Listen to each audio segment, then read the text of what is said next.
Today, due to the Arkansas recreational marijuana initiative trying to be passed in the courts today, we took a trip down to the Soma district. We ended up getting some interviews. Connor's here with us today, and he is going to answer some questions for us about the use of medical marijuana. What's your opinion on the use of medical marijuana? Well, I think it's a perfectly valid healthcare treatment option, and I think it should be supported in people that need it. You know, I think doctors know best, so if it's going to help someone with their problems, let them use it.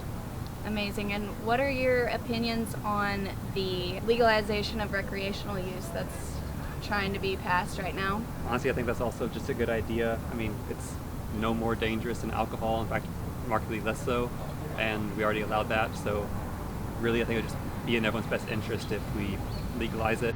Good people could fall under the spell of marijuana being medicinal and could lead to other drugs, experimenting with other things, thinking that they go hand in hand. Mm-hmm. So I'm not a legalization of it as a recreational product, that there are very good things. Hi, it's JoJo Riggin, and I'm here with Chef Peter Stepick, and today we're going to talk about what he does for a living.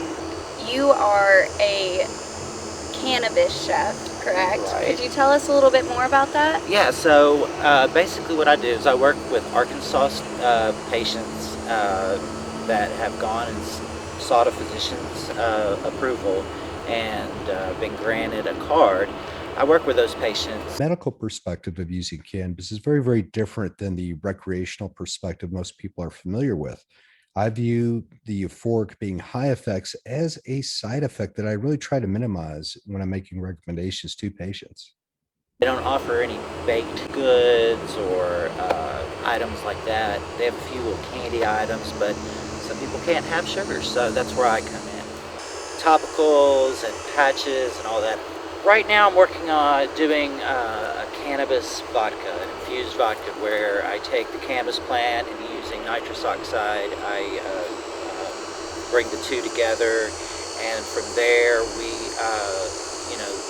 I work with the patient. Some patients have, a drink in the evening. Well, this just adds to that a little bit. It gives, depending on if it's CBD or THC, with my patients. Thank you so much for being here, and I just want to shout out, this is Chef Pete, and his Facebook is Chef Pete The Cannachef. The Cannachef.